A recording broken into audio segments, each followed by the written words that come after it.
Dia koma. Kata dia mah orang Pakistan.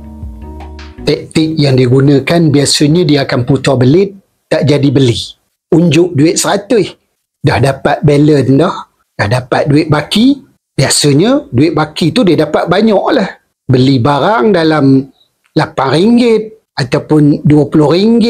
Tapi bagi duit 100. Dapatlah baki banyak. Lepas tu dia kata tak jadi beli. Dia minta balik duit 100 dia. Sedangkan duit baki yang dia dapat, dia tak bagi balik kepada cashier. Jadi cashier-cashier yang di luar sana, tolonglah berhati-hati kalau jumpa dengan orang yang jenis apa ni. Ni baru seorang. Tak tahu lagi lepas ni apa banyak lagi orang yang jenis apa ni. Kena ingatlah dia bagi duit berapa, dah bagi balik baki ke belum. Satu lagi caranya, cashier dah bagi duit baki. Tapi dia boleh kata, duit baki tak bagi lagi ni. Padahal duit baki tadi dah dapat awal-awal, dah masuk poket. Apa modus operandinya? Ialah mengelirukan cashier. Maklumlah cashier pun dengan kepala serabut, dah lupa. Dah bagi ke belum baki tadi? Inilah taktik yang tular, yang viral dalam media sosial.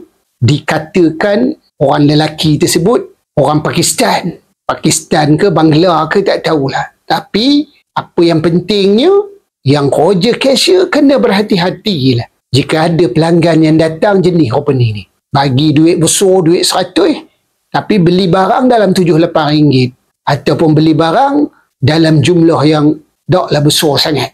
Duit balance yang lebih banyak lagi. Kita tengoklah satu lagi video ni.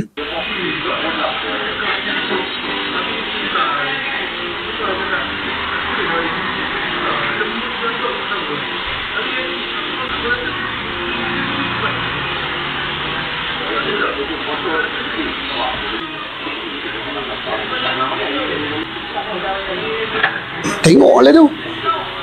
Yang pentingnya dia mengelirukan cashier. Sampai cashier pun terpaksa panggil tokih. Tokih pun tak apa nak faham. Bagi je lah duit. Tak jadi beli.